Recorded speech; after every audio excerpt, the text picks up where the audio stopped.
Hi guys, kasama ko ngayon ang sister kong tunay sa paggrocery. Unsa day nang uban ako igsuon ampon ra.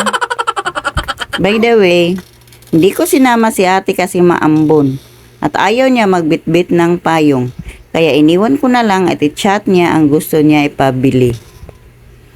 Kinukuha ng sisi kong tunay ang mga laman ng cart ko kasi siya daw magbayad. Sana all may pambayad. At ito na lang natira sa cart ko. Pati pamper siya na daw magbayad. Ubusin mo na lang day oy sulod sa akong cart. Okay ra jud na ako dili ko mag-uol. Kuyog ta permi ha. Kay manglibre man day kag balig usa ka cart. Pagkatapos namin magbayad, dito muna kami sa food court nila. French fries sa sisi kong tunay at tender juicy naman sa akin with matching calamansi juice. Kapag dito ako sa food court kakain, calamansi po talaga ang bibilhin ko. Ayoko sa soft drinks kasi marami sa kapitbahay namin na nagtitinda.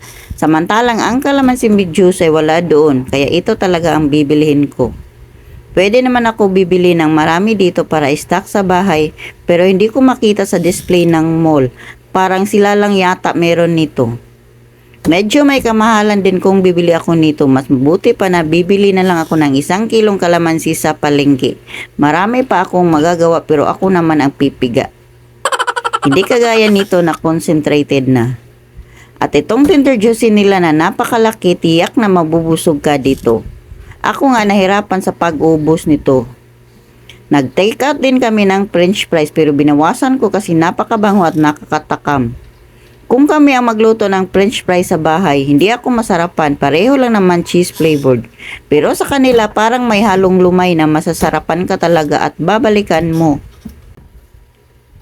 Kahit masarap ay hindi ko inubos para naman may matira pa ni ate. Dinalhan ko naman siya ng shawarma rice, paborito niya, hindi lang na video. At eto na lahat ang naggrocery namin. Pauwi na kami sa mga oras na yan pero humabol pa ang sisi kong tunay na mag-take out sa Chowking.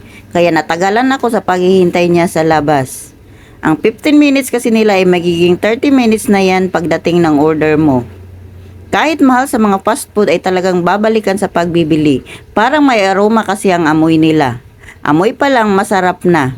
Yun lang, salamat.